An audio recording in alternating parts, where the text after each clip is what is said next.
ನಮಸ್ತೆ, ಎಲ್ಲಿಂದ ಬಂದಿರೋದು? ನಮಸ್ಕಾರ. ಪುನೀತ್ ರಾಜ್ಕುಮಾರ್ ಅವ್ರದ್ದು ಹುಟ್ಟಿದ ಹಬ್ಬ ಇದು. ಇದು ನಾಡ ಹಬ್ಬ, ಕರ್ನಾಟಕದ ನಾಡ ಹಬ್ಬ ಇದು. ಬರೀ ಪುನೀತ್ ರಾಜ್ಕುಮಾರ್ ಇಡೀ ಕರ್ನಾಟಕಕ್ಕೆ ಹಬ್ಬ ಇದು, ಪ್ರತಿ ವರ್ಷನೂ. ಸೈಕಲ್ ಬಂದಿದ್ದ ನೀವು? ಹೇಗೆ? ಸೈಕಲ್ಲೇ. ಈ ಸೈಕಲ್ಲು ಪುನೀತ್ ರಾಜ್ಕುಮಾರ್ಗೆ ನೆನಪಾಗಿ ಇಟ್ಟಿರೋದು ಇದು. ಹಾಂ, ಇದು ಮತ್ತು ಇದೊಂದು ಗಾಡಿ ಬೈಕ್ ಇದೆ, ಅದು ಎಲ್ಲ ಇಟ್ಟಿರೋದು. ನಾವು ಚಾಮರಾಜನಗರ ಕಡೆಯವರು. ಇಲ್ಲ, ಬರ್ತಿದ್ದೀನಿ, ಈ ಥರ ಅರೇಂಜ್ಮೆಂಟ್ ಮಾಡ್ಕೊಂಬರೋದು. ಅಲ್ಲಿಂದ ಬಂದು ಅರೇಂಜ್ಮೆಂಟ್ ಮಾಡ್ಕೊಂಬರೋದು. ಇದು ಪುನೀತ್ ರಾಜ್ಕುಮಾರ್ಗೆ ಅರೇಂಜ್ಮೆಂಟ್ ಮಾಡ್ಕೊಳ್ಳೋದು. ಈ ಸೈಕಲ್ಲು ಪುನೀತ್ ರಾಜ್ಕುಮಾರ್ ಅವ್ರಿಗೆ ಇಟ್ಟಿರೋದು ನೆನಪಾಗಿ. ಯಾಕಂದ್ರೆ ಇದು ಪುನೀತ್ ರಾಜ್ಕುಮಾರ್ ಅವರು ನಿಜಕ್ಕೂ ಅಂಥ ಸ್ಟಾರು ಮತ್ತೆ ಕರ್ನಾಟಕದಲ್ಲಿ ಹುಟ್ಟು ಬರೋದು ಆಗಲ್ಲ. ಇನ್ನು ಆ ಥರ ಸ್ಟಾರೇ ಇಲ್ಲ ಸಿನಿಮಾದಲ್ಲಿ. ಪುನೀತ್ ರಾಜ್ಕುಮಾರ್ ಅವರು ಮಾಡಿರೋ ಸಾಧನ ಚಿತ್ರರಂಗದಲ್ಲಿ ಇರ್ಬೋದು, ಸಿನಿಮಾ ಸಮಾಜ ಸೇವೆಯಲ್ಲಿ ಇರ್ಬೋದು, ಬೇರೆ ಯಾರೂ ಮಾಡಿಲ್ಲ. ಯಾವ ರಾಜಕಾರಣಿನೂ ಮಾಡಿಲ್ಲ, ಸಿನಿಮಾದವರು ಯಾರೂ ಮಾಡಿಲ್ಲ. ಯಾರಿಗೂ ಗೊತ್ತಿಲ್ಲದಾಗ ದಾನ ಮಾಡ್ಯಾರ. ಅದಕ್ಕೆ ಇಷ್ಟೊಂದು ಜನ 5 ವರ್ಷ ಆಗ್ತಾ ಬರ್ತದ, ಆದರೂ ಜನ ಇನ್ನೂ ಕ್ರೇಜು ಹೆಂಗದ ಅದು ಡಬಲ್ ಆಯ್ತದ. ಮೊನ್ನೆ ಭಾನುವಾರ ಆಕಾಶ ರಿಲೀಸ್ ಆಗಿತ್ತು, ಹೋಗಿದ್ದೆ. ಏನು ಕ್ರೇಜು ಅಂದರೆ 3-4 ಥಿಯೇಟ್ರಿನ ಜನ ಅಲ್ಲೇ ಇದ್ದರು. ಬೆಳಗ್ಗೆ ಮಾರ್ನಿಂಗ್ ಶೋ ಮ್ಯಾಟ್ನಿ ಮುಡ್ಕೊಂಡು ಪುಷ್ಪವ್ರಿಗೆ ಫುಲ್ ಜನ. ಅಲ್ಲಾಗದ ಕ್ರೇಜು, ಆ ಜನಗಳ ಚಪ್ಪಾಳೆ, ಆ ಸಿಳ್ಳೆ, ಆ ಪಟಾಕಿ ಸೌಂಡು, ಅದನ್ನೆಲ್ಲ ನೋಡ್ತಾ ಇದ್ರೆ ಯಾವ ದೇವ್ರಿಗೂ ಇಲ್ಲ. ಇಡೀ ಕರ್ನಾಟಕದಲ್ಲಿ ಯಾವ ದೇವ್ರಿಗೂ ಸಿಗ್ತದ ಅಭಿಮಾನ ಈ ಪುನೀತ್ ರಾಜ್ಕುಮಾರ್ ಅವರು ಸಿಕ್ಕದ ಅಂತ ನಾನು ಹೇಳ್ಬಯಸ್ತೀನಿ. ಯಾಕಂದರೆ ಚಿತ್ರರಂಗದಲ್ಲಿ ನಂಬರ್ 1 ಸ್ಟಾರು ಅಂದರೆ ಪುನೀತ್ ರಾಜ್ಕುಮಾರೇ. ರಾಜವಂಶದವ್ರೆ, ಅದು ಬೇರೆ ಪ್ರಶ್ನೆ. ಶಿವರಾಜ್ಕುಮಾರ್ ಎಲ್ಲ ಇದ್ದಾರೆ. ಪುನೀತ್ ರಾಜ್ಕುಮಾರ್ ಏನಂದ್ರೆ ಸ್ವಂತ ಕಲ್ತಿದ್ರು ಎಲ್ಲ.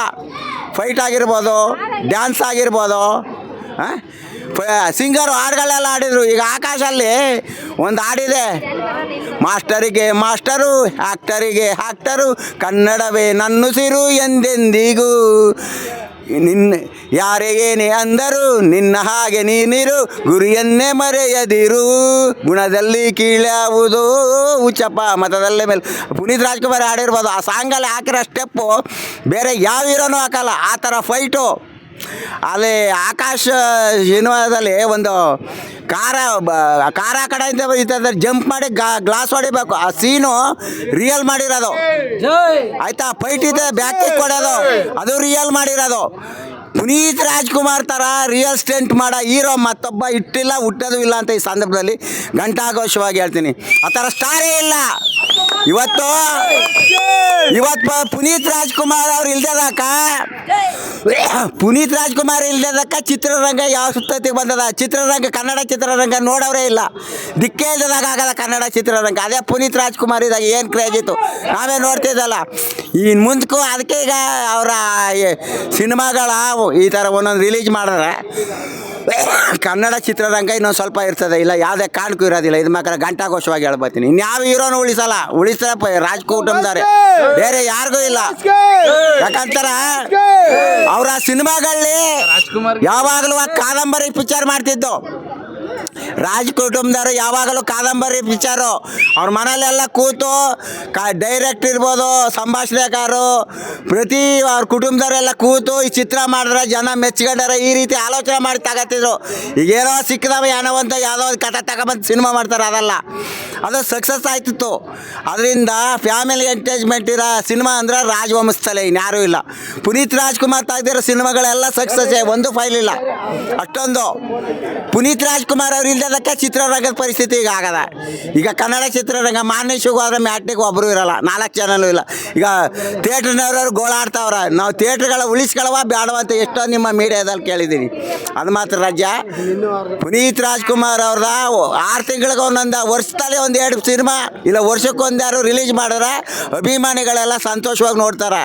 ಯಾಕಂದ್ರೆ ಪಾಪ ಅವ್ರು ಇರಬೇಕಾಗಿತ್ತು. ಇದ್ರೆ 5-6 ಸಿನಿಮಾ ಬಂದಿರೋದು ಪಾಪ, 5-6-7 ಸಿನಿಮಾ ಬಂದಿರೋದು ಪಾಪ.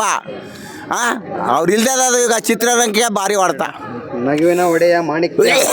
ಅದರಿಂದ ನಗುವಿನ ಮಾಣಿಕ ರಾಜ್ಕುಮಾರ್ ಅವ್ರದ್ದು, ಪುನೀತ್ ರಾಜ್ಕುಮಾರ್ ಅವ್ರದ್ದು ಅಷ್ಟೊಂದು ಸಾಧನೆ ಚಿತ್ರರಂಗಕ್ಕೆ ಚಿಕ್ಕ ವಯಸ್ಸಲ್ಲೇ ಸಾಧನೆ ಮಾಡಿರೋರು ಪುನೀತ್ ರಾಜ್ಕುಮಾರ್ ಅವರು. ಇವತ್ತಲ್ಲ, ಅವ್ರ ತಂದೆಕ ಪ್ರೇಮದ ಕಾಣಿಕೆ 2 ವರ್ಷದಲ್ಲೇ ಸಿನಿಮಾದಲ್ಲಿ ಬಣ್ಣ ಹಚ್ಚಿರೋದು. ಅದಲ್ಲದೆ 2 ನಕ್ಷತ್ರದಲ್ಲಿ ಡಬಲ್ ಆ್ಯಕ್ಟಿಂಗು, ಬೆಟ್ಟದ ಹುಲಿ ಹೀರೋ, ಚಿಕ್ಕ ವಯಸ್ಸಲ್ಲಿ ಭಾಗ್ಯವಂತ, ರಾಷ್ಟ್ರ ಪ್ರಶಸ್ತಿ, ರಾಜ್ಯ ಪ್ರಶಸ್ತಿ, ಫಿಲಮ್ ಫೇರ್ ಅವಾರ್ಡ್ ಬೇಕಾದಷ್ಟು ತಗೊಂಡು ಆವಾಗಲೇ ದೊಡ್ಡ ಸಾಧನೆ ಮಾಡಿರೋ ಒಬ್ಬ ವ್ಯಕ್ತಿ ಅಂದ್ರೆ ಪುನೀತ್ ರಾಜ್ಕುಮಾರ್. ಬೇರೆ ಯಾರೂ ಇಲ್ಲ. ಈಗ ಯಾರೋ ಹೇಳ್ಬೋದು ನಿಜವಾದ ಸ್ಟಾರು ಪುನೀತ್ ರಾಜ್ಕುಮಾರ್ಗೆ. ಪುನೀತ್ ರಾಜ್ಕುಮಾರ್ ಹೆಸರು ಯಾವತ್ತಿದ್ರೂ ಶತಮಾನಗಳು ಕಳೆದ್ರು ಹಿಂಗೆ ಇರ್ತದೆ ಅಂತ ನಾನು ಈ ಸಂದರ್ಭದಲ್ಲಿ ಹೇಳ್ಬೈತೀನಿ. ಜೈ ಹಿಂದ್, ಜೈ ಕರ್ನಾಟಕ.